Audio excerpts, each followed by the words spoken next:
Karta, one of the concerns, ma'am, is the number of Indians. There are close to 9 million Indian expatriates who live and work in that region in the Middle East.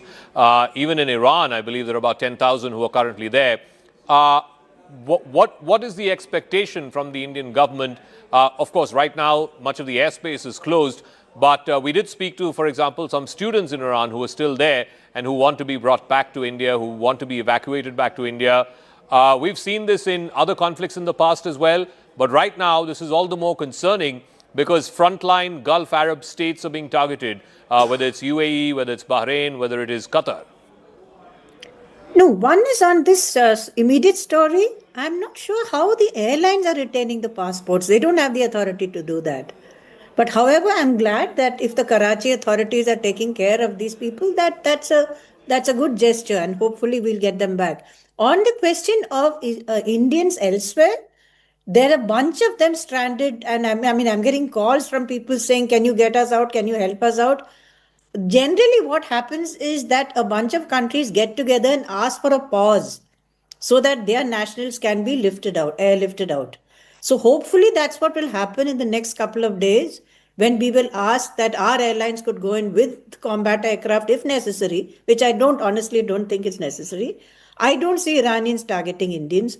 I don't see, as the gentleman earlier said, Iranians so far have been pretty careful in what they target. They don't, even hitting the civilians in Dubai, etc. It seems to be like we discussed earlier, probably other reasons involved. But we have to get our nationals out. There are some people who have called me who are in pretty bad. They've got kids. They don't know where to go. So in terms of the humanitarian, hopefully we should approach the UN. I don't have a lot of time for the UN, but nonetheless, let's hope that works and ask for a pause in fighting on all sides so that every country can get their nationals out. Okay. Tom Cooper and Adrian Fontanelle is here. I was asking the ambassador this as well. What is the next step here? There are two ways this can go. One, they either further escalate because now they have, let's say, smelt blood, and the Americans and the Israelis say they want to go for the entire top-rung leadership of Iran and then hope at the end of that the Iranian people will rise against the regime. That's one. Or two, President Trump, given his instincts, not wanting to get stuck in a quagmire, might just claim victory and say, okay, we're done, and thereby give an off-ramp to Iran. How do you see this playing out? Tom Cooper first. Well, there is also a third option, which is that there is no decisive victory. The United States attempt to declare a victory, and then the war just goes on because the Iranians are not going to stop just like that. Mm-hmm. But the Americans don't want an endless war. Yes. Well, but they have just started a war with Iran. They have launched an aggression on the country, unprovoked, without any reason. How far can Iran go? How long can Iran go? Iran can go at least as long as it went against Iraq, when attacked by Iraq back in 1980, which was 8 years in that case. You're saying they could potentially continue with these attacks for the next 8 years?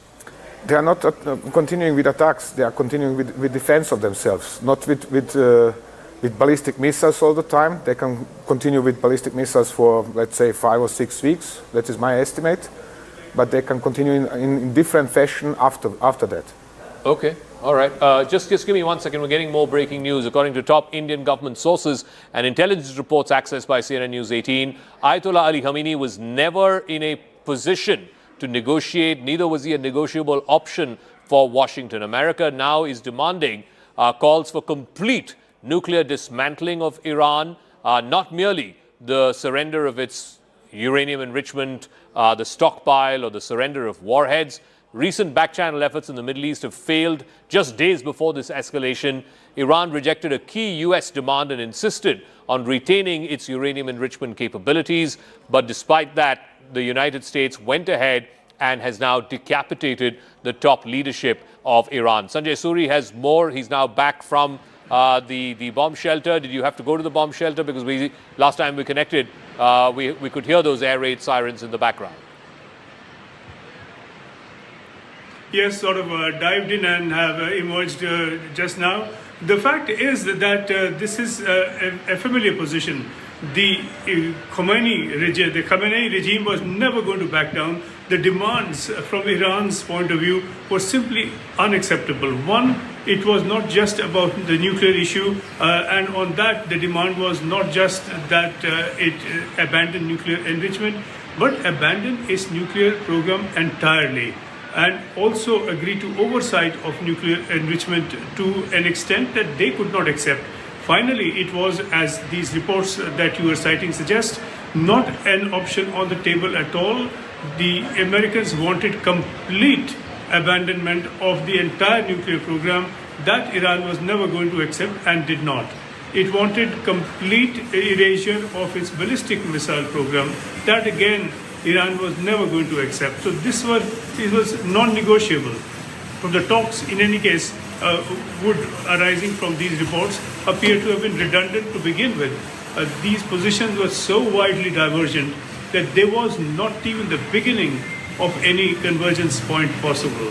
And the result is what we have seen. And this was a time period, no doubt, used by the US and Israel to prepare themselves. And as you were reporting just a short while back, the claim from the Israeli government is that 40 of the top leaders were eliminated in the first 1 minute. So this would have been an operation where all of these targets were established, their location was established, they were all then struck simultaneously.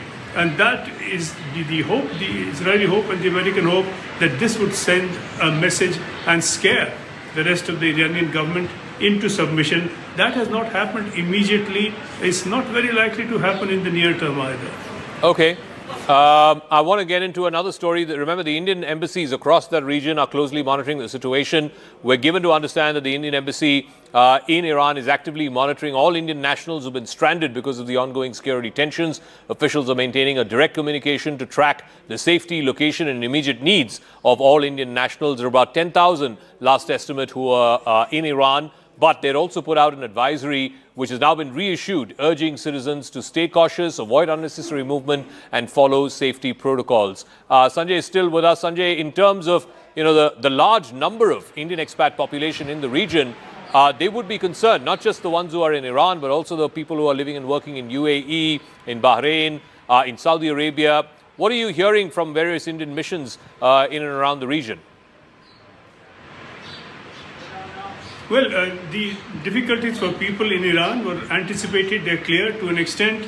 There is a difficulty here within Israel. It's coming under attack repeatedly. Iranian ballistic missiles are breaching the Israeli air defenses, and they've been doing it again and again. The fear is that this could be intensified in days to come, but clearly the difficulties for the Indian expat community in the wider Arab world, in the UAE, in Bahrain, in Jordan, in all these states, this is quite unexpected. Certainly, there has been a warning from Iran and a repeated warning that they will widen the wall, they will target the entire region, and as they see it, these are countries that are hosting and facilitating the US armed forces, and so they would see this as, for that reason, a legitimate target. But hitting the civilian facilities there is hitting the economic lifeline of these countries, and this is an attack on their economic lifeline. And this is an attack that Iran has clearly prepared for too. They know that defenses, air defenses are relatively weak in these areas because they were not expecting to be hit, and it is going for those. This is the beginning of some sort of a strategy that is still in place. No doubt the killing of Khamenei has been a very, very big setback, as of all the other top leaders killed straight away. But there appears to be a degree of tenacity within the established regime structure, and that is coming into play now, and they are continuing with this under a new leadership, and this will really physically continue until the last missile launcher has been neutralized, and that may not be easy. All right, we'll leave it at that. Thank you very much, Sanjay Suri, for joining us live from Tel Aviv. There is breaking news coming in, dime a dozen now. Iran reportedly attacking oil tankers. There was a report of an oil tanker off the coast of Oman being attacked. Now word that its own tanker from their shadow fleet has been struck in the Strait of Hormuz, and that has caused it to catch fire and begin sinking. The ship was targeted for allegedly illegally passing through the Strait of Hormuz. Just a couple of days ago, Iran had demonstrated that it could cut off the entire Strait of Hormuz, passage through the Strait of Hormuz. 20% of the world's oil passes through that very, very critical waterway. Adrian Fontanellas, what does this mean? This is the other point of leverage that Iran has, aside of its ballistic missiles, aside of its drones. What if they cut off the Strait of Hormuz? What happens then? Actually, it is probably the most powerful leverage tool we have, because it will create instability on the prices of oil, increase of the prices, and then it will affect the entire world. And if they manage at the same time to continue to at least partly blockade or hinder the maritime traffic in the straits, with the weeks going on, and if they are able to continue to resist the US-Israeli air campaign, then it will generate tremendous international pressure to stop this war against Iran. Okay, so that's the direction in which you see this war moving. If Major General Yakov is still there, Major General, this seems to be the biggest point of leverage that Iran has to try and cut off the Strait of Hormuz. And they seem to be moving in that direction, attacking oil tankers, one off the coast of Oman, and now their own, which is part of their shadow fleet, I'm given to understand. How does Israel and America prepare for this contingency? Israel does not get any oil through the Strait of Hormuz, so we don't have to prepare ourselves. And I think that the American buying, if at all, very, very few oil coming through the Hormuz Strait.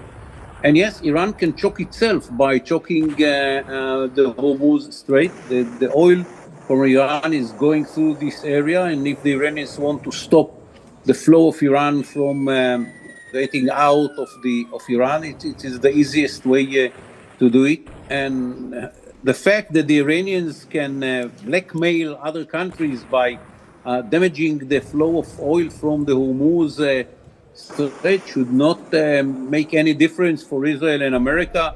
If the decision is to make all the arrangements which will lead at the end of the day to the change of the regime that try to destroy Israel and call for the destruction of America without doing anything for that, other than trying to kill Mr. Trump, I don't think that will change the plans of America and Israel. Yes, there will be a pressure from the world.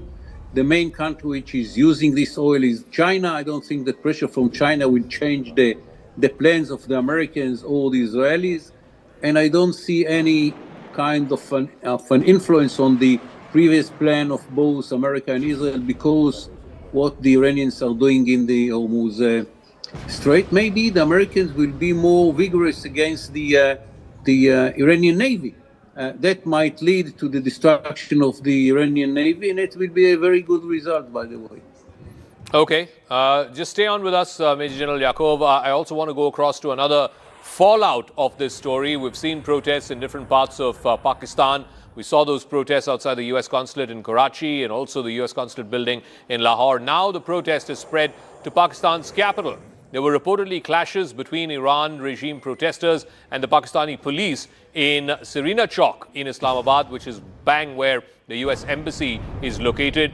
So multiple places, multiple reports of clashes between Pakistani security forces and protesters who were really holed up inside and outside some of these American missions. We saw those pictures from Karachi some time back. We saw the pictures from Lahore as well, and now Islamabad, the main U.S. embassy building there. Water cannons and tear gas had to be used against these protesters. If Tara Karta is still there, Tara Karta, ma'am, you know, this is a familiar script that we've seen play out earlier in Karachi, then in Lahore, now in Islamabad. How concerned would the Americans be? Oh, I think they would be very, very concerned, not just now, but even down the road. Don't forget the whole Daniel Pearl incident, you know, where that poor man was targeted by these people. But the way, one thing is the fact that Shias have been, picked up for blasphemy. That thing has been going on, but yet they can't control the Shias, right? That's the mystery one. However, The way I see this playing out is in the next few days, you'll find that some, people, some of Pakistan's security forces have died in these clashes.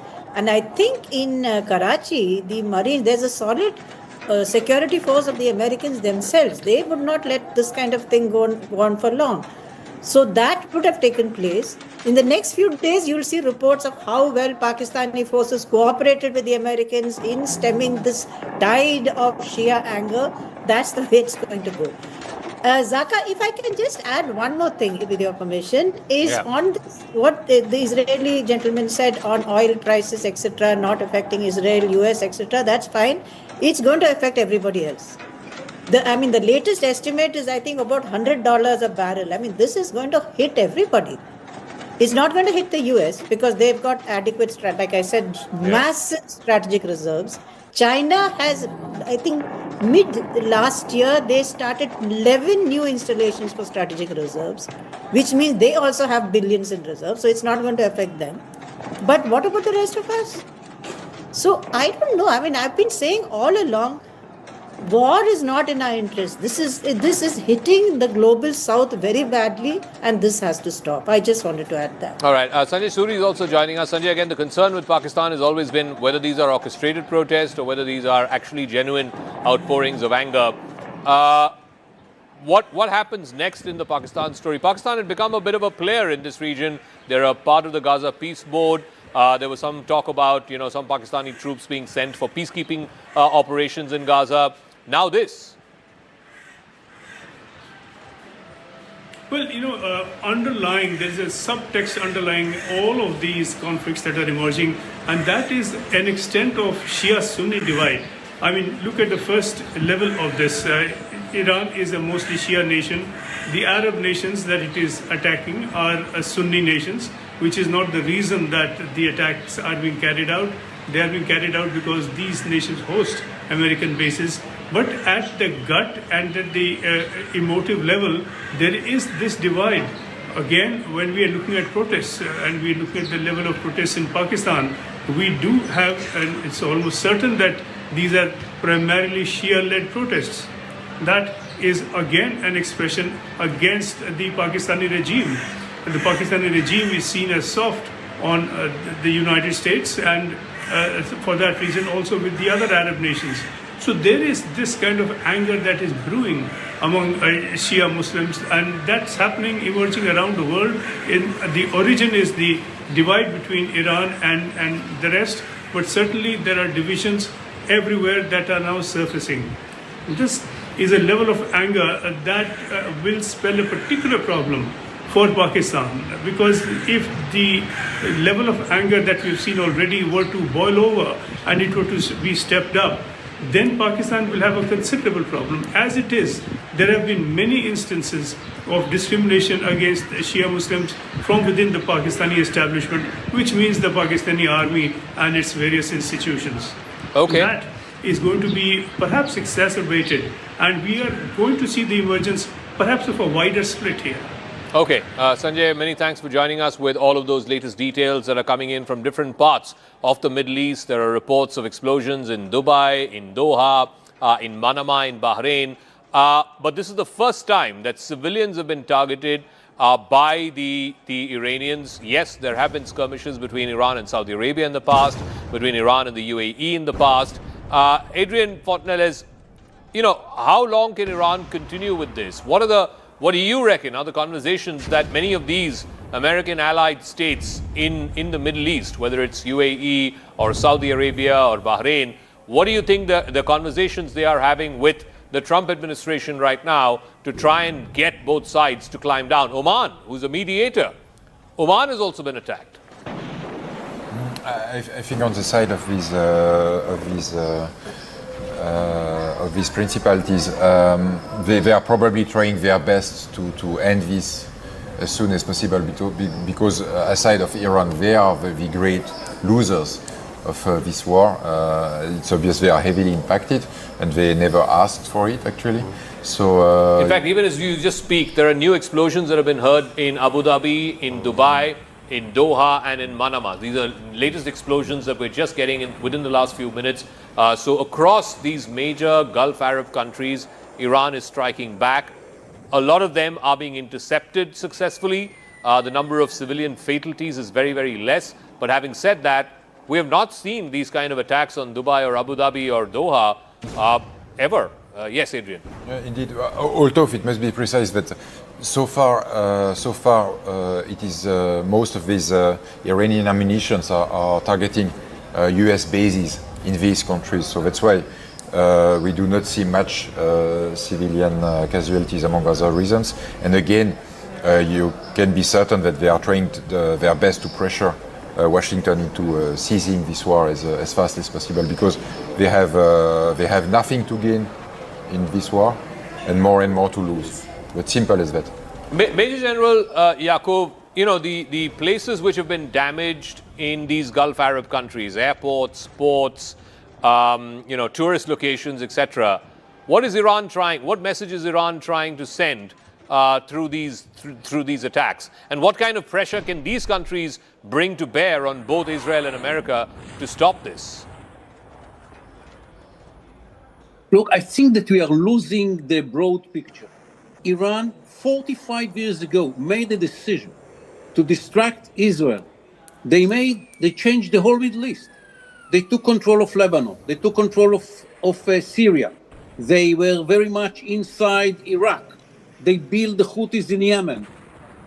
They tried to build something bigger than Hezbollah in Syria. We didn't let them. And so on and so forth.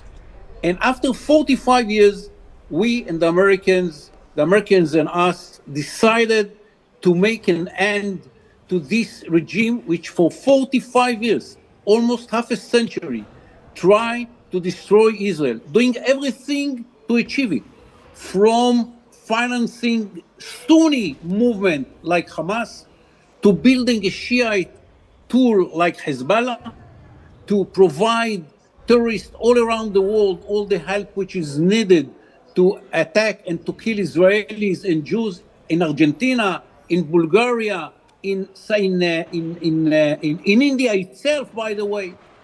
I remember myself visiting India after such an attempt, which was done by the Iranians, which recruited an Indian citizen and to put a bomb in an Israeli in the embassy car.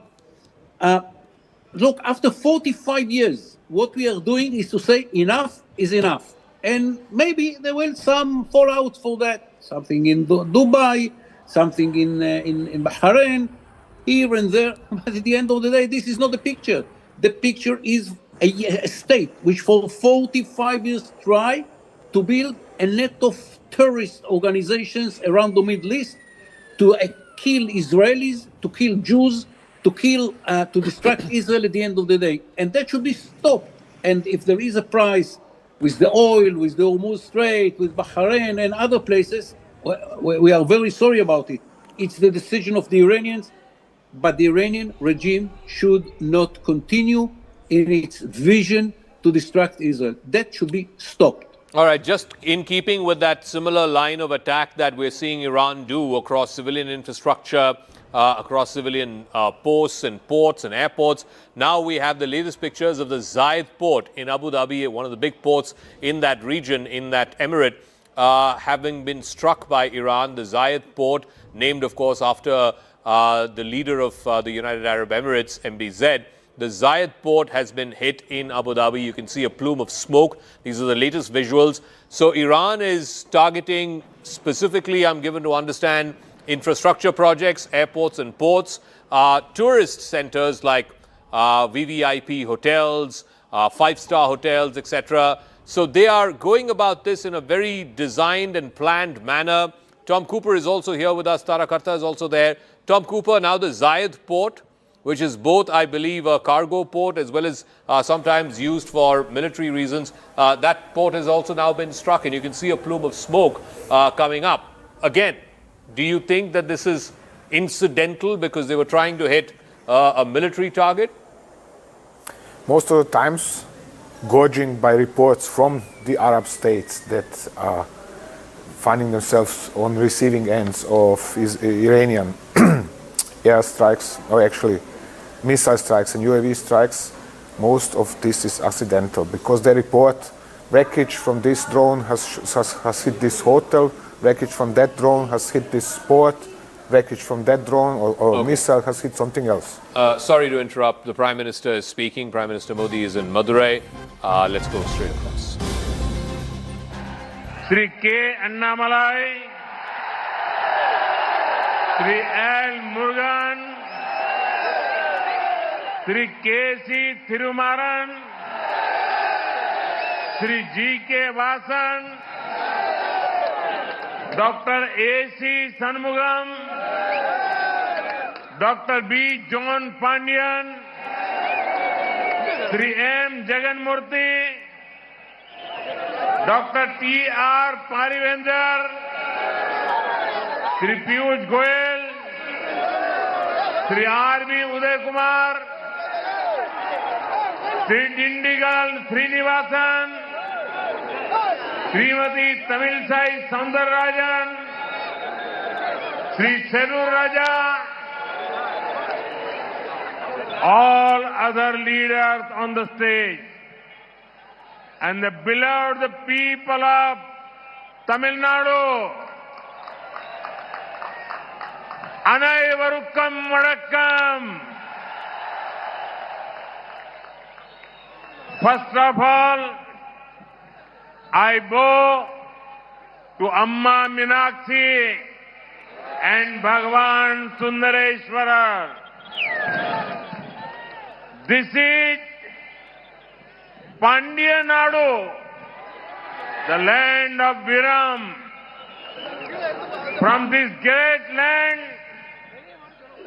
I remember the contributions of Pasumpon Muthuram Lingam Tevar, Maviran Alagumuttukon, Veer Pandya Kattabomman, and Marudu brothers.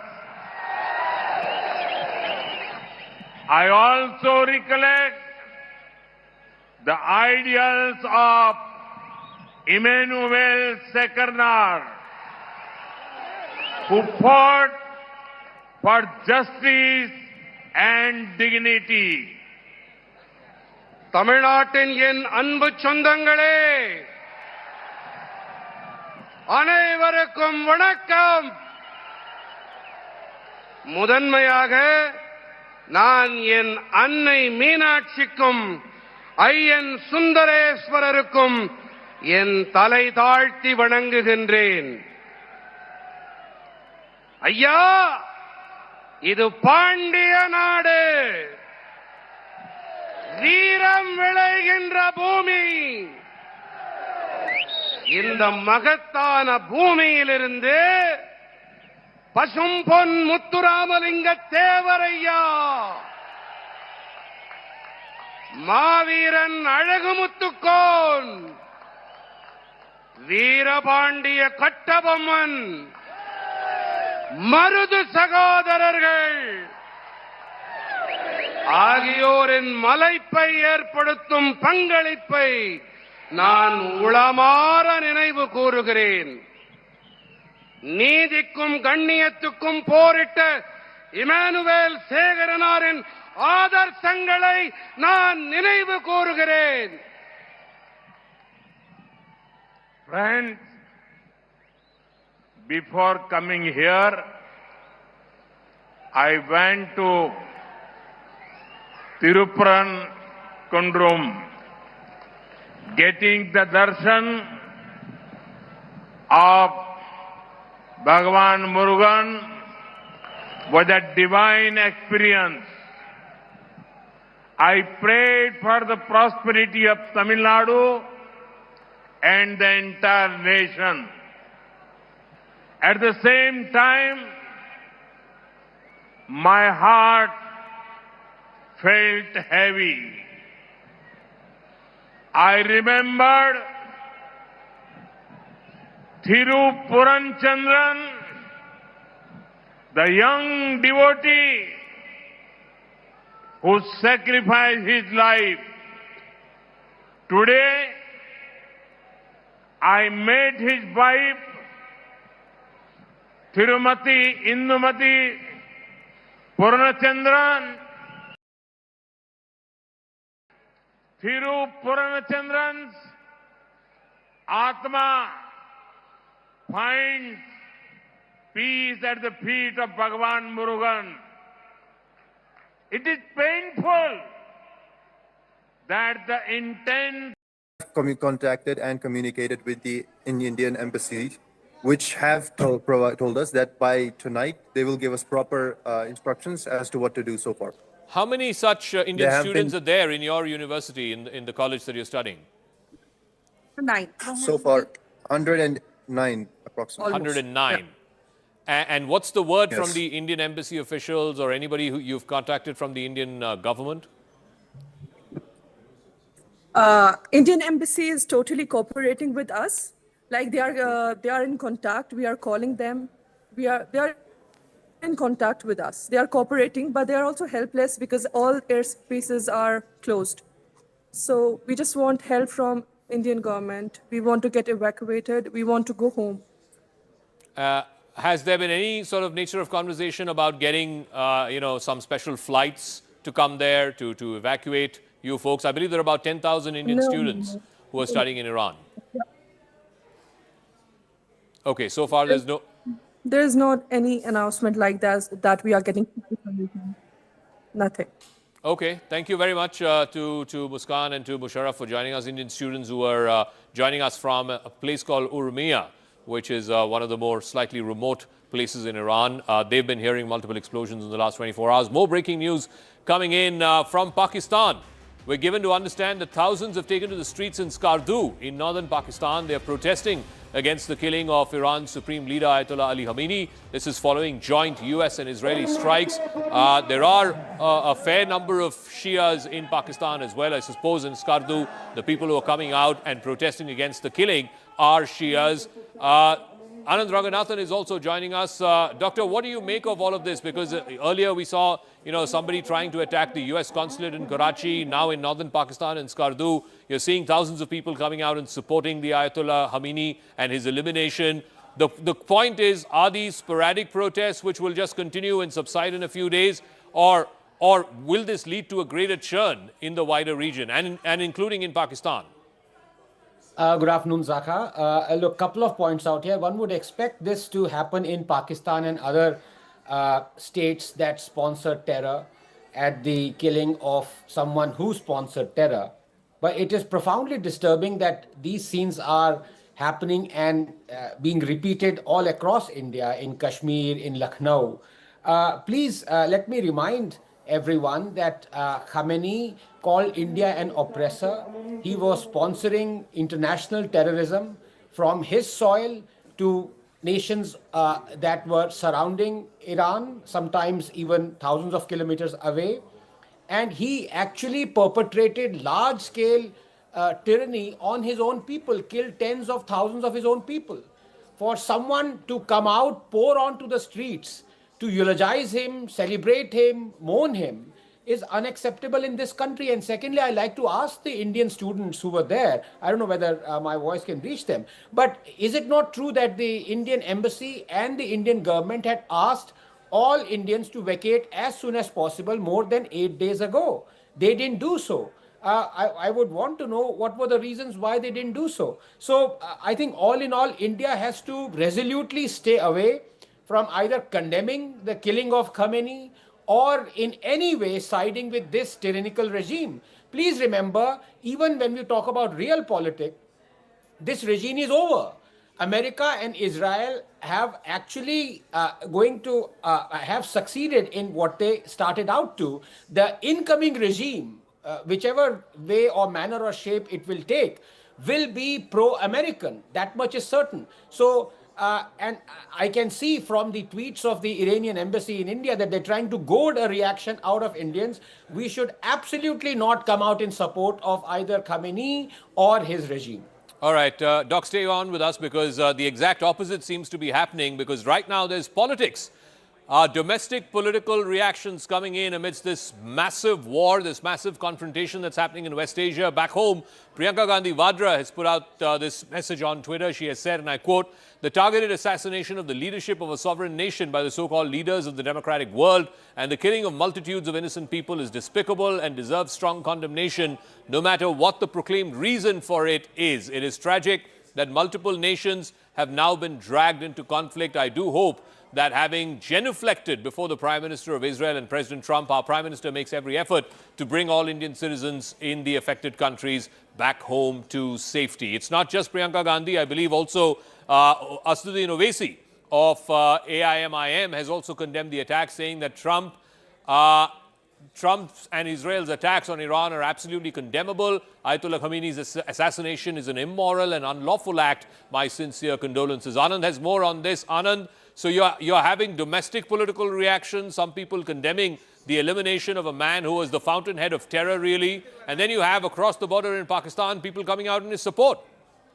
Well, this is also the largely not just support, because there's a huge Shia population in Pak-occupied Jammu Kashmir and also in Pakistan, just like there is a huge Shia population in Bharat, which is very, very upset, because for them, the spiritual head, the clerical head, the religious head for the Shias, Qom being a very, very sacred place and the seat of the Ayatollah. So his death is going to cause a certain amount of angst, also perhaps in certain cases anger, and we are getting pictures at Skardu, where the UN headquarters have actually been committed to fire, and there is a lot of violence that's seen there, because this entire Skardu region is largely Shia dominated, and these Shia have been also persecuted by the Pakistani military and the Pakistani army. So they are upset and angry, but the anger is also directed towards the US embassy present there and the UN headquarters present there, because that's the focus. There's no US embassy or consulate in Skardu, but there is a UN headquarters,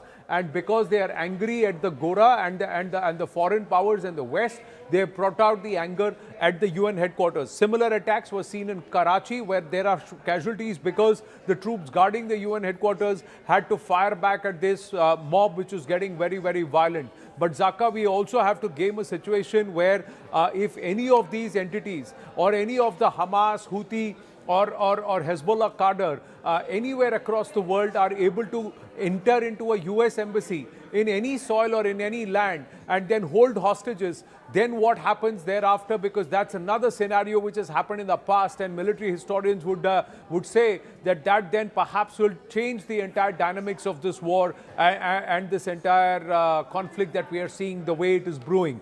So maybe that there are entities who will be on high alert even closer home in Bharat, with the US embassies, the UN headquarters in Delhi and in Mumbai, etc., and various other places being under very, very close watch. Even in Srinagar, there were protests, but they were peaceful. But in POK or POJK, that is in Skardu, we see that it's turned violent, and the UN offices there have been set on fire. Okay, Anand, thanks for that. Like I said, there's also political churn happening domestically in response to the killing of Ayatollah Ali Khamenei. Both Priyanka Gandhi Vadra of the Congress Party and Asduddin Owaisi of the AIMIM have come out and said and condemned the killing of Ayatollah Khamenei. This is what Mr. Owaisi has said. He has attacked Trump, and Israel's attacks on Iran are absolutely condemnable. Ayatollah Khamenei's assassination is an immoral and unlawful act, Mr. Owaisi says. He has put this out on social media, and so has Priyanka Gandhi Vadra of the Congress Party. She too has come out and said that this targeted killing by the so-called leaders of the democratic world, which includes President Trump of the United States and Prime Minister Netanyahu of Israel, is condemnable and is absolutely illegal and immoral. Aman Sharma has more details on this. Do you expect this to have political legs, as it were? Aman, will this continue? Are they playing to what kind of domestic political constituency are both Priyanka Gandhi and Mr. Owaisi trying to appeal to by seemingly backing a man who was a brutal dictator? All right, we'll try and get Aman Sharma, our political editor, in just 1 second. But you can be rest assured you will see a domestic political reaction to what has happened in Iran, the killing of Ayatollah Ali Khamenei. You will hear more and more such voices. You've just heard from two prominent voices in the opposition, Priyanka Gandhi Vadra of the Congress Party and Asaduddin Owaisi of the MIM Party. Aman has more on this. Aman, do you expect more in the opposition to continue singing this tune, and what sort of constituency are they appealing to? Well, clearly, Zaka, Priyanka Gandhi Vadra and Asaduddin Owaisi have both put out statements slamming Donald Trump as well as the Israel establishment. They are saying and they are condemning the assassination, what they say, of Khamenei. To quote Priyanka Gandhi, she has called it a targeted assassination. She's saying the targeted assassination of the leadership of a sovereign nation by the so-called leaders of the democratic world, and the killing of multitudes of innocent people is despicable and deserves strong condemnation no matter what the proclaimed reason is. So Priyanka Gandhi Vadra is very, very clearly saying that the world needs peace, not unnecessary wars. This was completely not required. She has condemned the assassination of Khamenei and also saying that it is tragic that multiple nations have now been dragged into this particular conflict. So that is the Congress MP now clearly saying that why is this happening, and also saying, also bringing in the Prime Minister of India, saying that the Prime Minister of Israel, the President Trump, I do hope that our Prime Minister makes every effort now to bring all Indian citizens home safely. So the Congress Party is also now putting the onus on the BJP, on the Modi-led government to ensure the safety of Indian citizens in the Middle East and how they will be brought home. On the other hand, Asaduddin Owaisi is also condemned Trump and Israel's attacks on Iran. He's also, I said, it's absolutely condemnable. He's also saying this attacks have happened while peace talks were ongoing. Iran-US talks were ongoing in Geneva. More than 200 people have been killed across Iran. He said this is an inhuman and unlawful act. That's what Asaduddin Owaisi is saying. He said that the attacks on Iran should stop at the earliest because this is putting the entire region into instability. He also says that this shows that Iran is a force, Israel's attack on Iran is an act of aggression which should not have happened. So both Asaduddin Owaisi and Priyanka Gandhi are slamming Israel as well as the US, trying to put the government in a tight spot here, and the government, Zaka, has been maintaining a very delicate line here. Foreign Minister S. Jaishankar has spoken to both the foreign ministers of Israel as well as Iran last night, and while he has called for de-escalation on both the sides, now the opposition in India is trying to put the BJP government in the corner and saying that Prime Minister Modi should exercise, his relationship that he has with Israel to bring this conflict to an immediate de-escalation level immediately. All right, Aman, we'll leave it at that. I also want to go across to my colleague Anand Narasimhan, who has the various sites and more than a dozen sites across Iran, from the north to the south, and of course Tehran, which is bang in the middle of the country, have all been hit, including the top political leadership, the top military leadership, and also the top spiritual leadership. We're also getting in visuals of protests that are happening in Lahore. So in multiple places across Pakistan, we saw locals trying to ambush the US consulate in Karachi, massive protests in Skardu. Now we've got the latest pictures from Lahore as people there try to attempt to lay siege to the US consulate building there as well. So the US buildings, diplomatic compounds, wherever they are in Pakistan, seem to be coming under attack. Parts of the consulate were also, these folks tried to set on fire. Anand has more details on this. Anand, yes.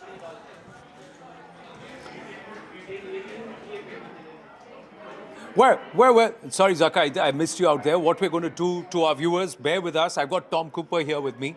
We've got the wall and we've got the map. Let's try and understand how this entire strikes. How did 200 Israeli aircraft fly over the Tehran airspace, drop those bombs and then come back? So let's game this and understand, does Tehran have no air defense system? And that too, you had the Israeli aircrafts take off from here, Tom, correct? So tell us, and how did this happen? How does this work? Yes. Yeah. Thank you. It's like this. You have the Iranian air defense system is approximately here, around Tabriz, around Tehran, and you have Qom and Esfahan and Karaj. So this is the principal area that, sorry, I forgot further south here, another one. This is the principal areas that are covered by Iranian air defense system. The Israelis now come up from Israel, fly over Syria and Iraq. Right. Like this. So that's how they cleared the airspaces in these regions so that these planes could fly. Exactly. This is why unobstructed. no airliners are currently permitted to fly over Iraq and over Syria. Right. So over the border between Iraq and Syria, there are US and Israeli tankers waiting for them, and they are refueling them in the air. In the air. So Yes. the on-air, mid-air tankers. Okay, because this is more than a 2,000-kilometer journey that they have to It fly. is over 1,000 kilometers, 1,700 kilometers to the 1,700 border, so kilometers. 1,500 kilometers. But the point is this, in order to release their missiles, they have to fly high and fast, Okay. which is spending lots of fuel. Therefore, here, either the Israeli or the US tankers from bases in Saudi Arabia come up here and they are waiting for them here in this area. So that's where the on-air refueling happens over Syria and Iraq airspace. air over Iraq. About how many thousand feet high? Well, 30,000 feet. 30,000 feet plus. Okay. So more, that depends on the weather. Right.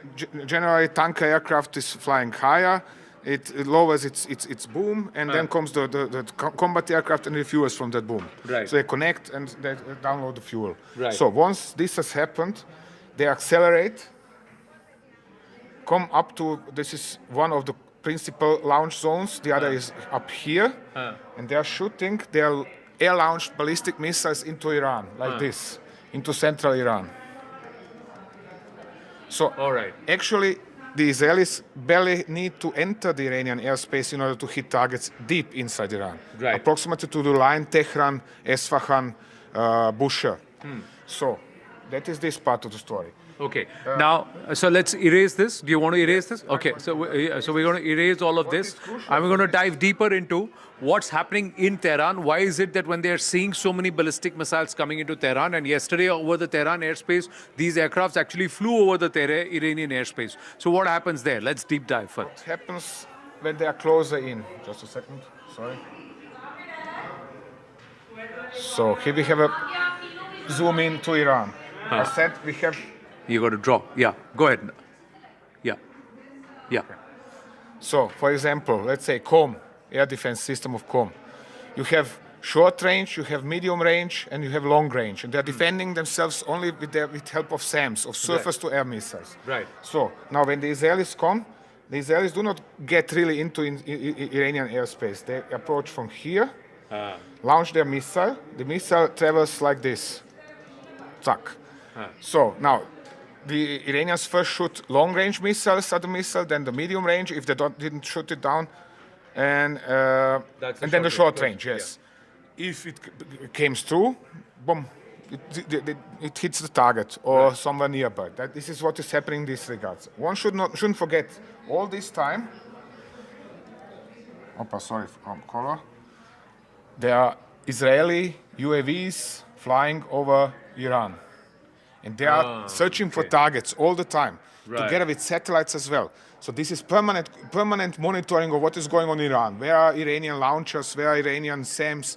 Where are Iranian potential targets? Where are the specific personalities they are after? So this is all the time going on, 24/7. So it's real-time intelligence. And the other part you're saying, Tom, is that the Israeli UAVs were hovering around along with the satellites, watching. So if they are moving the Khamenei and the family anywhere out of to a particular location, if there is a bunker identified, they will have the intelligence. So they're tracking vehicles. They're tracking specific vehicles. They're tracking specific personalities. Even if it's some aide of, for example, Khamenei, okay, they recognize him by his car or whatever other reason, or because he came out of his flat in the morning or his home in the morning. They are following him. Okay, he's parking there. He's disappearing in some building or underground entrance or whatever else. The point is now the following. The Iranians are all the time shooting down the UAVs. So the Israelis are losing and the Americans are losing UAVs, but they are not losing them fast enough, which means there is always a replacement UAV. Right. Yep. So that's the military might that's being employed by the Americans and the Israelis to try and pound Iran. Let's now erase this, and let me just ask you, if we look at the entire Gulf region, how is it that Iran is able to land these missiles, one, and the other part, let's just zoom this back in. Yeah, you can do that, yeah.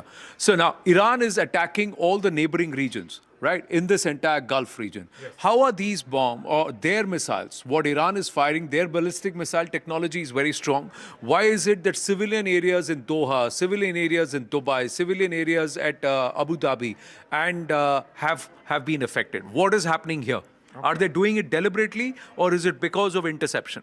Well, I do not think that they are doing this deliberately. I think that the situation is simply such that there is a stress of combat. Okay. So now let's see the following. Let's zoom in.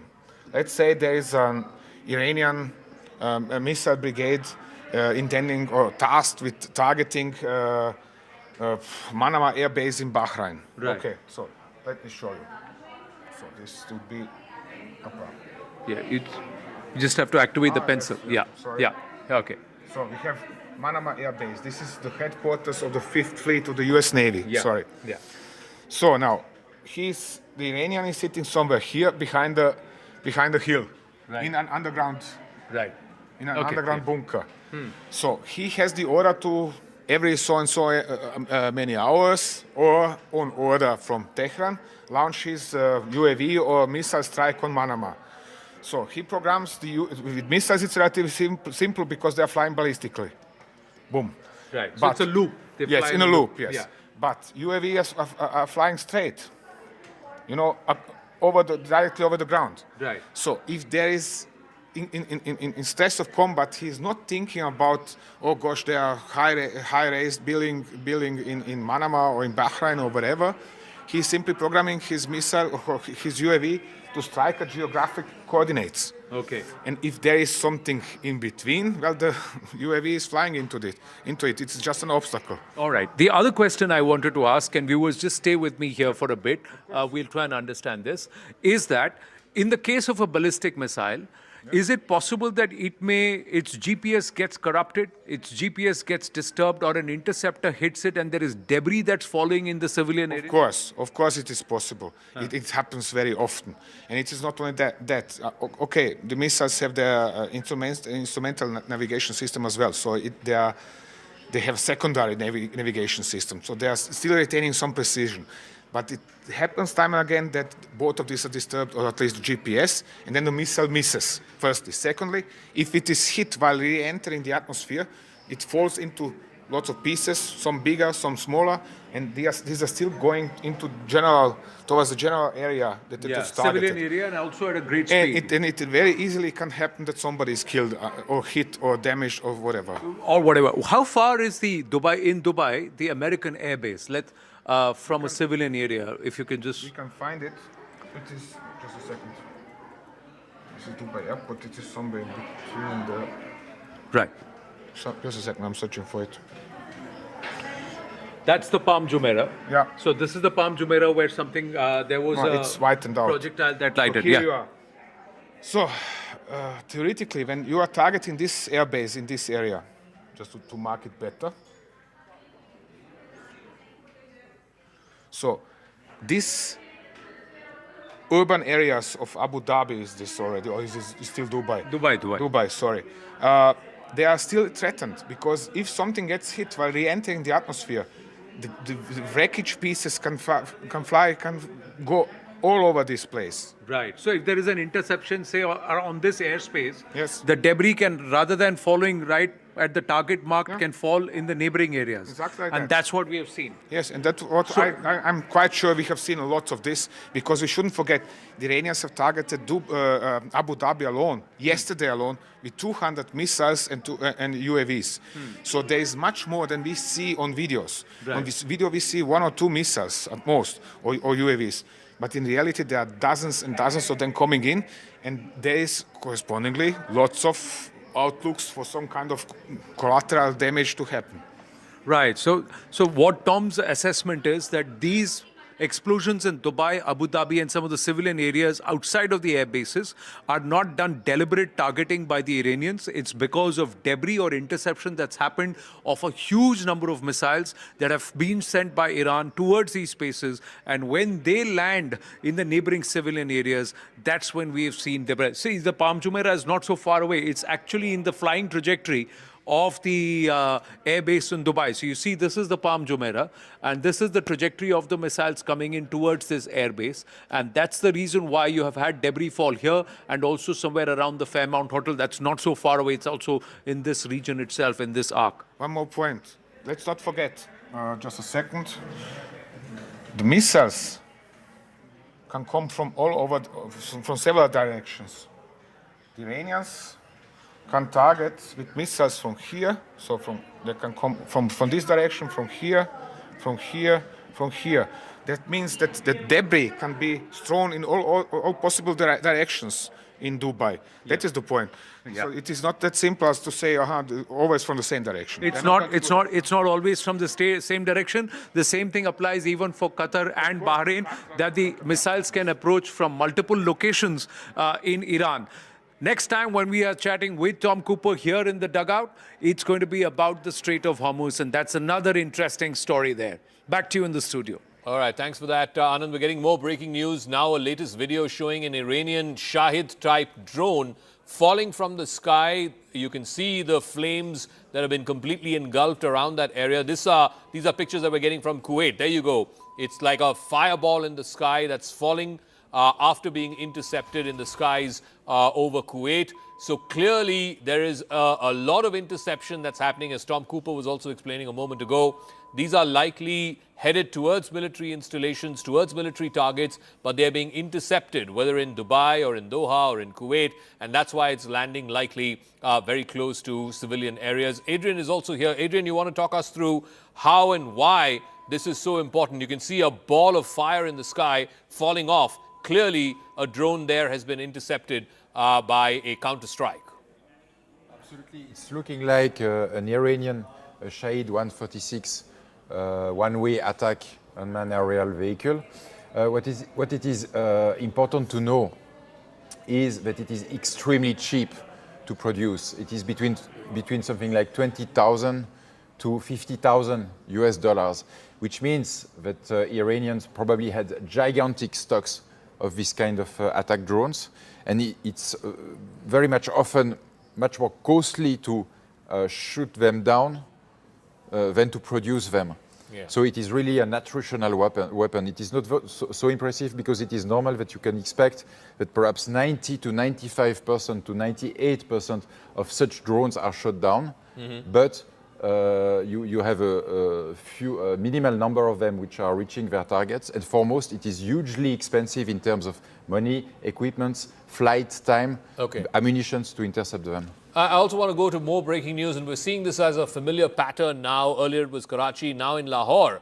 Pakistani protesters who are carrying the flags of Islamic State, of Hezbollah, were attempting to try and attack the US consulate building inside Lahore. We saw that happen in Karachi as well some time ago. So clearly, either the state is allowing this to happen, or there is genuine anger amongst people. Pakistan does have a significant Shia population as well. Is this orchestrated, or is this an outpouring of grief and anger coming out? US consulates have been targets both in Karachi as well as in Lahore. I want to get Sushant Sareen's view on this. Sushant, do you think the military is allowing this in an orchestrated way to try and vent off some of this support? Or is this actually, people's anger spilling out onto the streets? So, Zaka, genuine grief is easier to orchestrate than, manufactured grief. And let's face it, the Iranians have made significant investments in creating and carving out a Shia constituency in every country, including in India. Let's make no mistake about it. Anand was earlier talking about, Dr. Ranganathan was earlier talking about, protests in Srinagar, in Lucknow. But look, let's face it, the protests in India have so far been very, very peaceful. These are people who, and they have the right to protest. I don't deny that. But these are very peaceful kind of protests. They are not storming any buildings. They are not doing any kind of arson, looting, whatever. But Pakistan is a different case. So yes, there is a certain amount of mob license which is also given. And look, you have to understand how the Pakistani state operates. It's essentially a Sunni-dominated, Sunni majority state. It doesn't really have much use for the Shias. So this is riffraff on the streets protesting. Now this can be used to monetize these protests with the Americans and others. And the Europeans and the Americans suffer from an abused wife syndrome. the more the Pakistanis are treacherous with them, the more money they give to the Pakistanis so that the Pakistanis can keep doing what they are doing. And the Pakistanis have perfected this game. So yes, there will be these protests. Then they will go and shoot some of these people down and move on. One point, Zaka, I have to add. You know, you were talking about certain Indian political reactions. I can understand Mr. Owaisi, and to be fair to him, he has been fairly consistent in the positions he takes. My surprise, actually, I'm not surprised, but I find it ironical that Ms. Priyanka Gandhi is protesting because not very long back, it was her brother who was going to these so-called democracies, as she calls them, and seeking their interference in India's internal affairs to bring democracy in India. And today she is cribbing about the fact that these so-called democracies, again, her words, not mine, and these so-called leaders of these so-called democracies are attacking a sovereign country when her own brother was going and lobbying against India and the government in India and seeking to destabilize and displace this government by interference in Indian affairs. So perhaps a little bit of consistency would not be such a bad idea for the principal opposition. Dr. Ranganathan also wants to weigh in, and I'm going to other breaking news in just a moment. But Dr. Ranganathan, you wanted to weigh in on this. Elaborate on one point that I was making. It's, as I said, I'm very disappointed by the Indian reaction outpouring on the streets. I think the messaging from the Indian government has to be very curt and very direct, because Shias, as opposed to Catholics in the world, don't have one single spiritual leader like the Pope. If at all there is one leader they look up to, the Shias of the world, it is actually Al-Sistani, who is based in Najaf in Iraq. And he is a very moderate, quote unquote, very affable gentleman who talks about peace around the world. Khamenei is the last leader anybody should be looking up to, especially the Shias. So the government has to come out and say, this is the wrong person you are eulogizing and celebrating. He's a tyrant for Iranians themselves. He's the one who's been spreading terror around the world. So if at all you want to look up to someone, let it be Al-Sistani, who's in Iraq.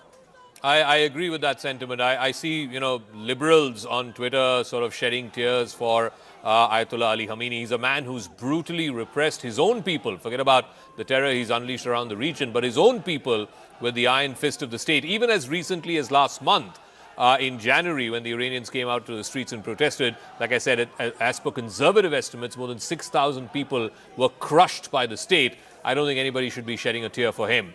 But I want to go across to some more breaking news that's coming through. Dubai has been targeted again, and this is of concern. Certainly to the Emirates, it's going to be of concern. To Saudi Arabia, it's going to be of concern. To Bahrain, Dubai has been targeted again. These are the latest visuals that are coming in. In this instant, we're given to understand that an American building, we're not sure what sort of building, was it a corporate building, was it a diplomatic building, but an American building has been the target of this particular attack. We're again awaiting details on whether these were Shahid drones or whether these were long-range ballistic missiles, but it was an American building which was the target of this attack in Dubai, is what we're given to understand. And from whatever we can see from the pictures, it seems to have happened in the middle of a very bustling neighborhood, certainly a populated neighborhood. So we'll keep an eye out on that as well. In response, a senior UAE official has now come out and warned Iran.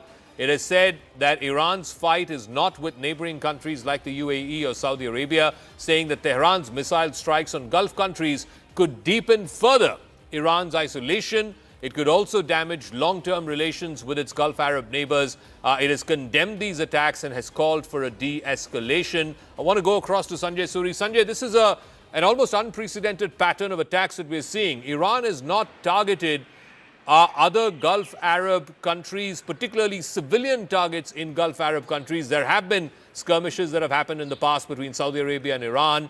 Ports have been targeted. Other, infrastructure facilities have been targeted. But civilians or civilian destinations like hotels being targeted, airports being targeted. How concerning is this for the region, and how concerned are these individual countries, whether it's Kuwait or the Emirates or Qatar for that matter? Well, Zaka, this kind of targeting is quite focused. It's not haphazard. Iran, however wrongly, has a plan here. It sees these countries as hosting the US bases. And those are the bases from where attacks on Iran have been launched and are being launched now. So they are seeing these nations as complicit with what they see as their enemy. So what they are trying to do is try to hit some of these bases, but beyond that, hit civilian targets in order to hurt the economy. And the economy is the lifeblood. It's a very fragile system in Dubai. It relies upon absolute peace and ease. It's in fact sort of a continuing air-conditioned picnic in Dubai. And if there is this kind of shattering, even to a small extent, it upsets the calm, it upsets the faith in these as safe havens. So if the Iranians believe they can hit this economy and hurt this economy, as they see it, they are hitting the enemy, and they certainly are hitting where it hurts. And this will be something that will certainly provoke all sorts of consequences. And the one fallout of this is going to be quite favorable to the US. The US has long tried to nurse better relations with the Arab world. It's taken them a very long time to do this and to get as far as they have. This is now going to throw a lot of these countries, a lot of Arab countries, into the American embrace closer than ever before. So what the Iranians will succeed in doing is quite the opposite. They are not trying to make a split between the Arab countries and the US. They're actually driving these Arab countries into the embrace of the US. All right, Sanjay, thanks for that. We'll come back to you as and when there are further developments. Now, Israel has posted, I believe the IDF has put this out on their Twitter handles. They're showing footage of the destruction of an Iranian regime headquarters. This has happened just moments ago. This is footage that has been taken by either a drone, a munition that's been unleashed, or it's been taken by an aircraft, a fighter jet in that region. But you can see the exact impact, the exact time and place of impact. You can see a huge cloud of smoke billowing up from that. You can see the fire going up, and then right above that, you can see the smoke coming up as well. We're given to understand regime headquarters. We don't know whether it's of the police, the Basaj, or whether it's the IRGC, or if it's a political compound, but this is what the Israeli Defense Forces have just released. I want to go across to Mr. Yossi as well. Mr. Yossi, so multiple targets hit over the last 24 hours. I believe a fresh round of airstrikes have been launched by the Israeli Defense Forces even this morning. What are you hearing in terms of the latest? What are the other intended targets of this joint American-Israeli airstrikes on Iran? Well, good morning. The target of this operation is to bring about a regime change in Iran and encourage the people of Iran to go out to the streets and take over the regime. Obviously, one of the major targets groups are going to be the regime targets, such as the regime itself and the security forces that support him. And what we see right now is that amongst the targets that were hit are the Broadcasting Corporation of Iran and some other elements that comprise the security forces that support the regime in Tehran, hoping that this will pave the road for the population of Iran to go out to the streets and take over. It's too early for them to do that. We need to do more activities in this respect before the time is right. But that's the direction. And then simultaneously, we try our best in order to minimize the capability of the Iranians to hit us and other countries in the Middle East that are affected by the Iranian missile launching.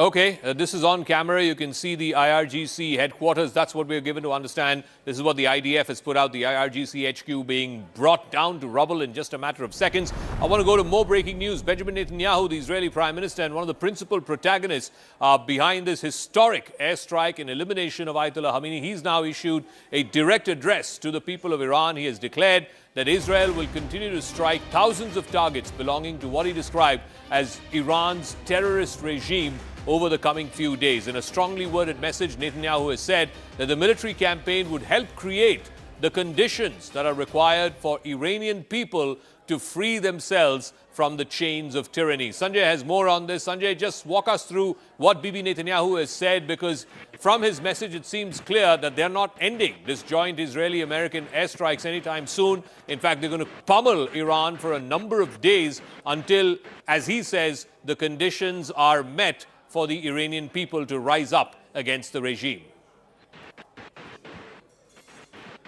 That statement is both a warning and an invitation. It's really a call to people and revolt. And the reason is that the Israelis and the Americans do want to finish this in a hurry. They really cannot afford to drag this on and on. Israel certainly can. Israel is set up for that sort of thing. Politically, the U.S. can't. Politically, Trump will suffer quite seriously were this to drag on. They want to finish this, and so they are sending a message. So the third weapon that they are seeking to use, apart from all the missiles, is the people themselves within Iran, that they weaponize their anger informally or in some way against the government or against the remnants of the regime in place and try and get rid of it. So this is trying to rope in people of Iran as allies of the US and Israel. That said, we know that Iran is a very divided society. We had this report some 2 or 3 years back that said that of about 75,000 mosques in Iran, 50,000 have been closed. So a lot of people have turned against Islamism of the kind that was enforced. But a lot of the people is still, not all of the people. There is a very large section, even though it may be a minority, that is quite Islamist in its leanings, that for that reason will be supportive of this government and this regime still in place. How the rest will now revolt against this lot, this would amount to a civil war then. Already we are seeing demonstrations in Tehran by supporters of the regime, and of course a lot of people came out to celebrate, and if that is any indication, we had a lot more people coming out to celebrate spontaneously than people speaking in support of the regime. Nevertheless, there is this split within society, and Netanyahu's call is to those who oppose it. Exactly how they will oppose it, exactly how those who are entrenched and armed will resist them, that is a tough call, and it's a tough call for people of Iran. It's easier for Trump and Netanyahu to order these airstrikes, and this is all from the air. The change will have to come on the ground, and it's going to be a difficult and messy change.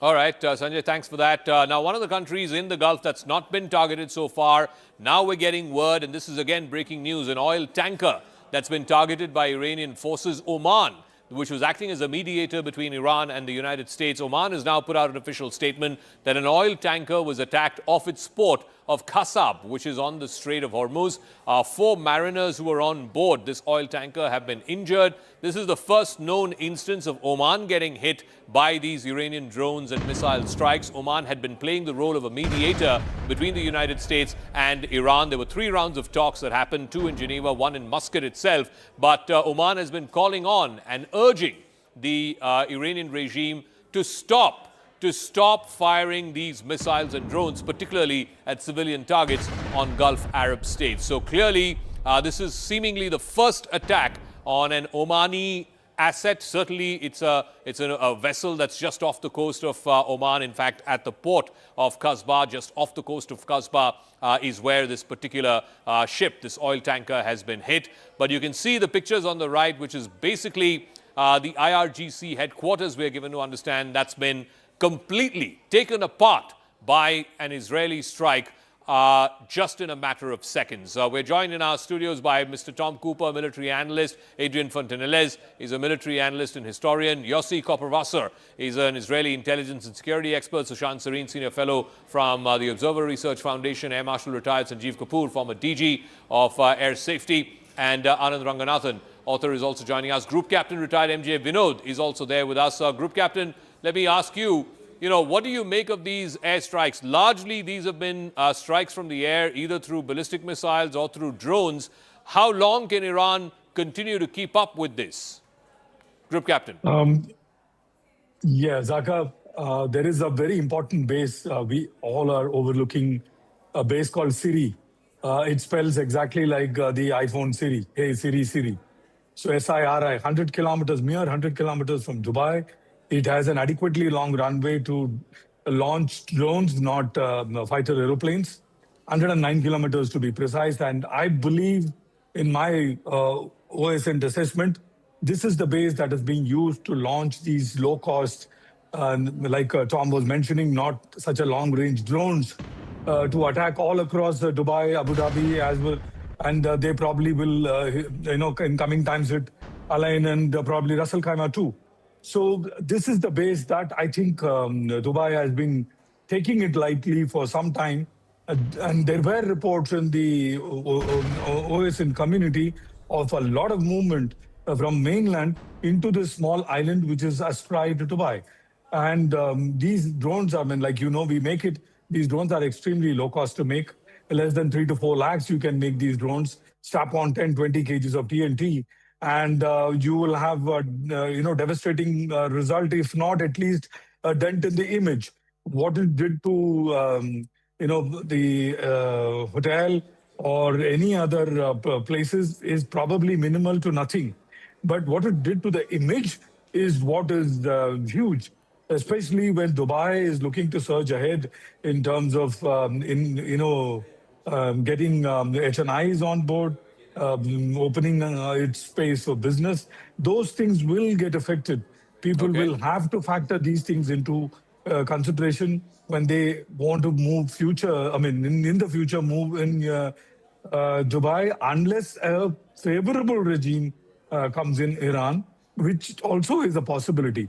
Time will tell. Let's wait and see. We'll see if there will be a favorable regime in Iran. But Iran has also now started trading fire through these missiles as well as Shahid drones that have been unleashed.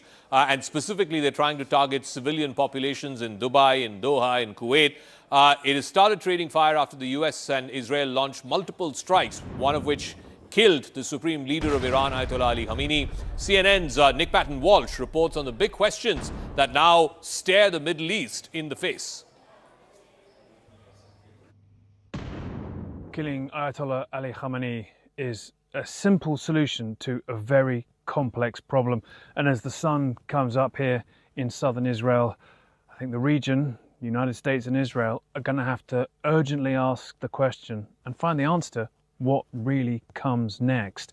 Now, clearly, the United States and Israel decided between themselves that removing the top level of Iran's regime would leave them ultimately in a better place. And President Trump has hinted that he thinks he knows who could potentially be a successor.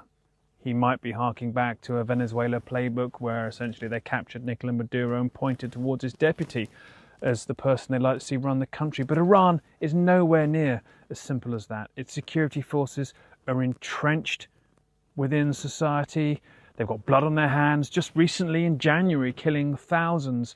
And so possibly the idea of some kind of moderate replacement in a box dragging the whole country towards the Western orbit is a little far-fetched perhaps. And still, the airstrikes and retaliations haven't even stopped yet. So it's a new dawn here, certainly, but one with very urgent questions as to how this very simple, brutal solution, the killing of Khamenei, suddenly fixes a problem that's beset the United States for decades. All right, that was CNN's Nick Patton-Walsh. But now we have the first reaction from the Iranian president, Masoud Pezeshkian, who many figured was a sidelined figure. He was merely a figurehead. He is the president. Yes, he's now reacted. He has vowed revenge after the killing of Ayatollah Ali Khamenei, the supreme leader of Iran. Tehran is viewing revenge as its duty, is what Masoud Pezeshkian has said. He was seen as a slightly more moderate, reformist president, but increasingly in the last few weeks and months, certainly after the attacks that we saw in June last year, the 12-day war, he was being sidelined as almost like a figurehead there, and it was directly being taken. The most important political and military calls, security calls, were being taken by the supreme leader along with other folks like Ali Larijani. But now the Iranian president Masoud Pezeshkian has vowed revenge, saying that revenge is a legitimate right of the Iranian people. Group Captain, what do you make of this? I mean, there are ultimately, like you were saying, if we have to find a swift end to this, then Iran will have to be convinced that there is a candidate or a set of leaders who are acceptable to the Americans and to the Israelis, a moderate leadership, if you will, who then they can say, okay, Khamenei has been eliminated, the top leadership of Iran has been eliminated, now it's time to hand the baton over to someone slightly more moderate.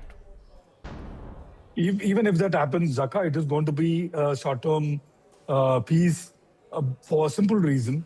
The hadith is very, very clear.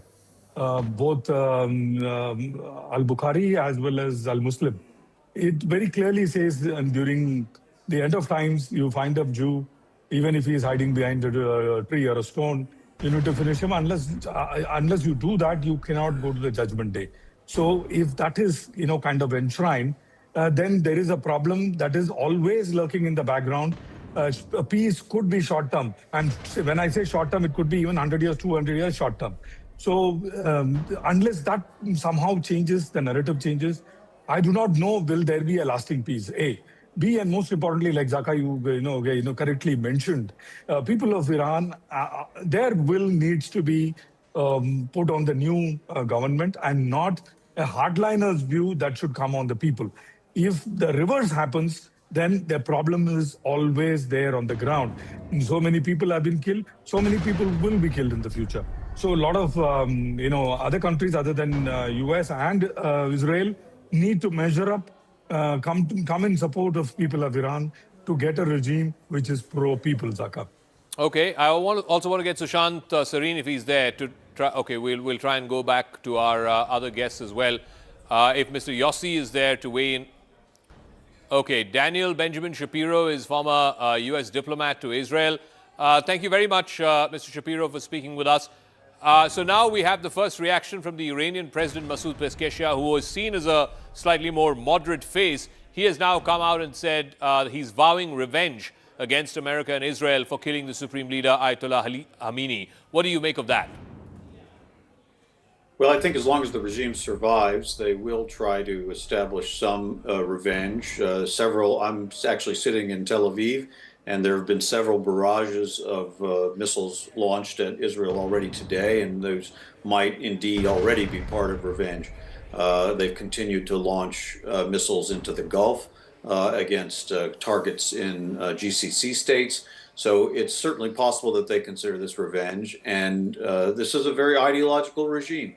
They've been driven by that ideology to try to destroy Israel, to sponsor various terrorist organizations and undermine Arab governments, to try to kick the United States out of the region. And their ideological leader has now been removed. So it would be logical that at least until more damage is done, they will try to establish some measure of revenge for his death. So war game this for us. How does this play out over the next week, maybe 2 weeks? Does Trump immediately claim political victory and say that, look, I've cut off the head of the snake.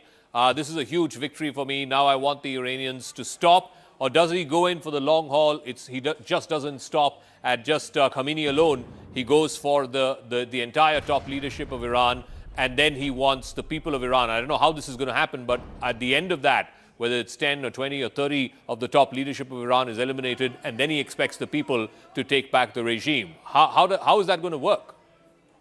It's not a good practice to try to anticipate Donald Trump's decisions because he's very mercurial and probably he doesn't know what he'll decide. He, of course, established regime change as the strategic objective on his opening statement of the night the war began. Then immediately within the day, he said, well, he could do two things. He could either go all the way, as he said, fight for 3 or 4 weeks until the regime is totally destroyed and he controls everything. I don't really think he wants to be in control of Iran. Or he could take, after 2 or 3 days, the decision that sufficient damage has been done to their nuclear and missile programs, and then he will threaten the remaining regime figures with a resumption of fighting if they try to rebuild those programs. And you could add to that Khamenei's death as an additional trophy that allows him to claim victory. He, of course, his history is that he prefers short, sharp military actions, not long, extended wars. He's been a critic of long, extended wars that the United States has been in the past, of regime change wars, in fact.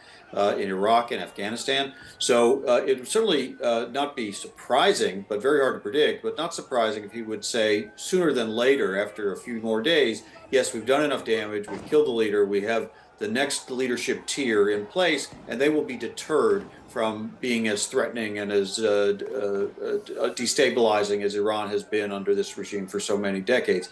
But that would be a way for him to get out of this before our air defenses are stretched and perhaps to claim a victory without getting pulled into a longer engagement than he wants to. All right, Lieutenant General retired KJS Dhillon is also now joining us. Major General retired Rajan Kochar here in our studios. Defense expert Tara Karta, former director with the National Security Council Secretariat, will also be joining us. Let me ask General Dhillon. General Dhillon, we were on the air last night as well.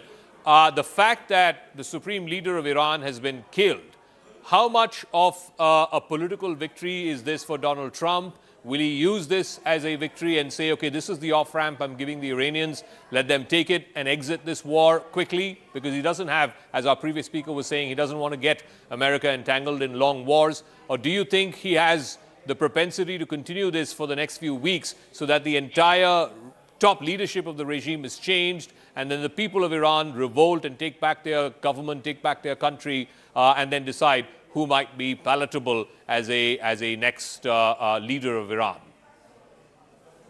Good afternoon, Zaka, and good afternoon to the fellow panelists and all your viewers.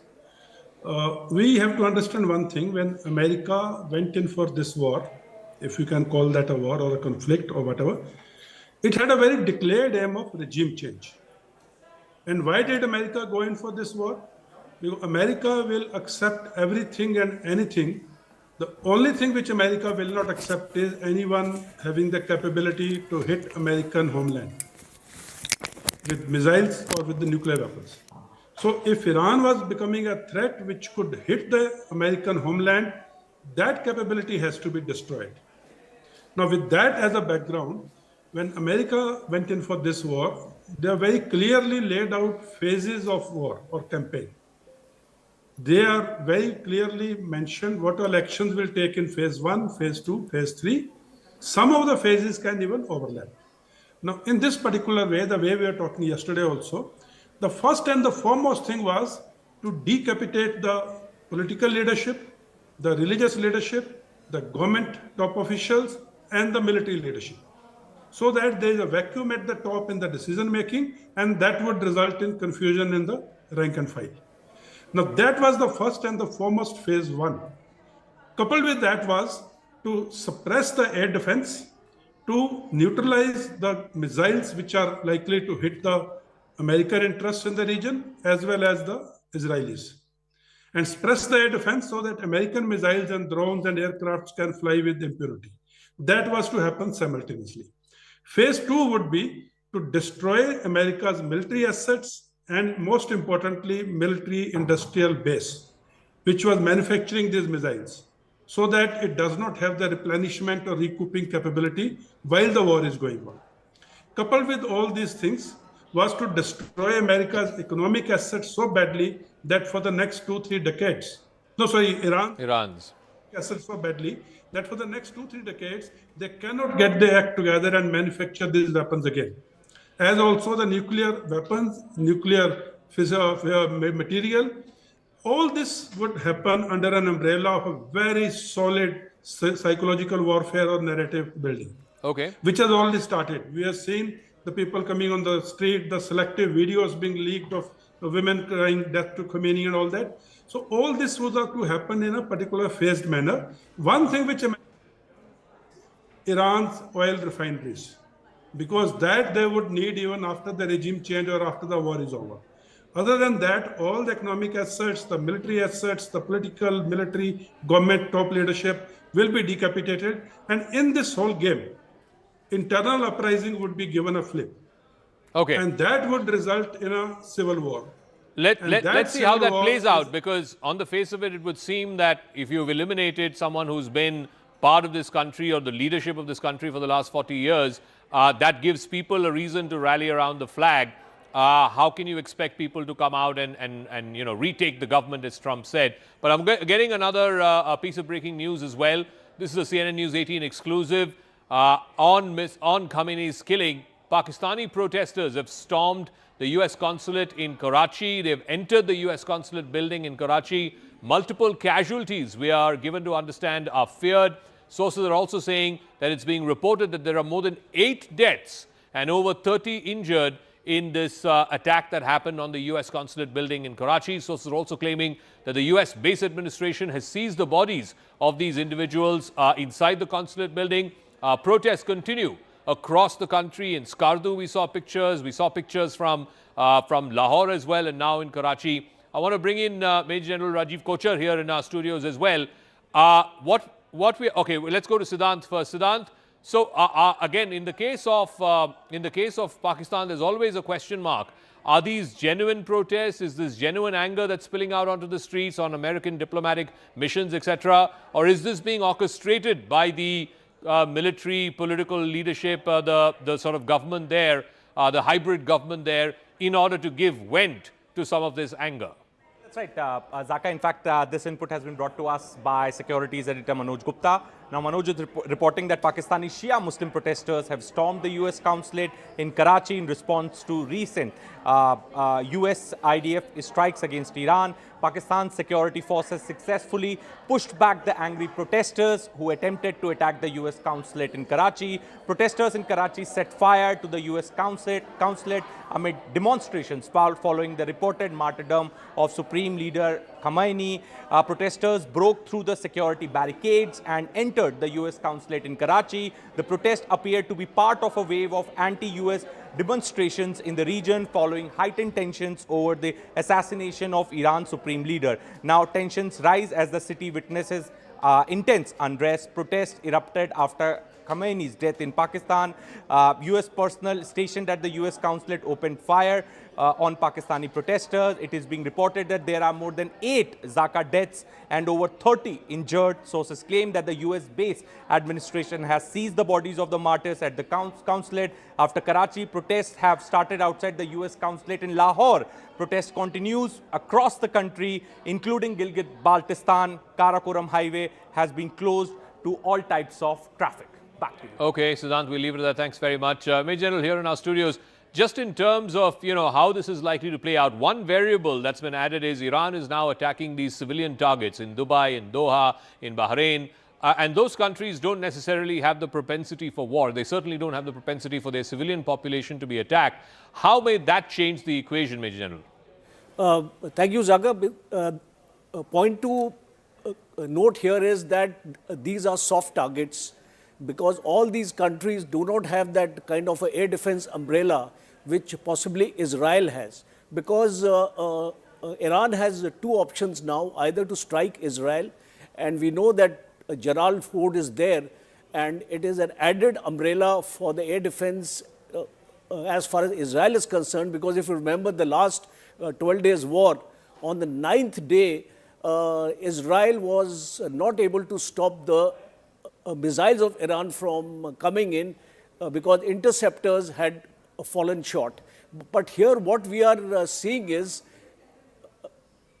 this is a pressure tactics on the part of Iran as far as the United States is concerned, because a message is being given to the United States as also to the Gulf nations that the United States cannot protect you any longer.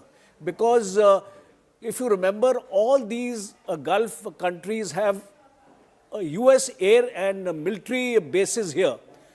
And the premise why these bases were placed here was to give a protection to these countries against any outside interference in terms of any kind of a conflict. So I think a strong narrative or a strong strategic message is going from Iran as far as we are concerned, telling these Gulf countries that America can no longer protect you. Okay. It is not that these countries are enemies of Iran. You have to take that into account because over a long period of time, Iran has enjoyed fairly good relations with these countries. Mm-hmm.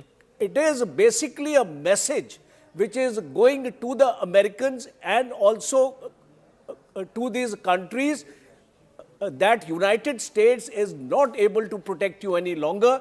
And I think these attacks are going to intensify, because if you look at the arsenal of missiles Iran has, preponderance of these missiles are the short and the medium range missiles. So it is quite convenient for Iran to target these countries and put pressure on the US to stop this war. Okay, just give me a moment. There's massive airspace restrictions all across the Middle East because of this ongoing war, and as a result of which we're given to understand that at least 60 departures and 40 arrivals, that's a total of 100 flights, have been cancelled at the Delhi airport so far. Again, I believe Siddhant has more details on this. So, massive disruption to flights, particularly those that are passing through airspace in the Middle East. What's the latest on that front, Siddhant? Well, that's right, Zaka. So our colleagues have been reporting since morning from various airports in India, from Mumbai, Delhi,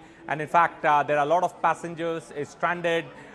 Their flight schedule has been changed. Many flights have got cancelled. Now, sources are telling us that due to airspace restrictions over Iran and parts of Middle East, Zaka, 60 departures and 40 arrivals, totaling 100 flights, have been cancelled at Delhi airport so far.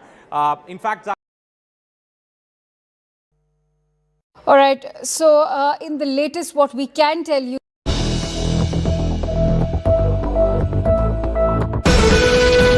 And till such time, terror funding will continue from state-sponsored terrorisms like Pakistan, Iran in particular. You will see these mushrooming under different names. We have seen it in our own neighborhood. The Lashkar-e-Toiba becomes the resistance front, and things like that. The names. So whatever it's saying, Oman has had some very strange declarations in the last 24 hours. And guess what? Oman also was attacked by Iran.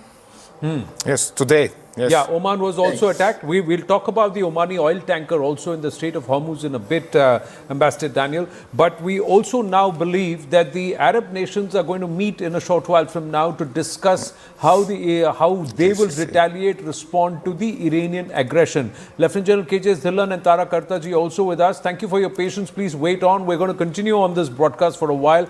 But Ambassador Kamun, how would you respond to this? What do you see happening over the next 24 hours? How do you see this going up the escalation ladder, or is there going to be a certain de-escalation soon?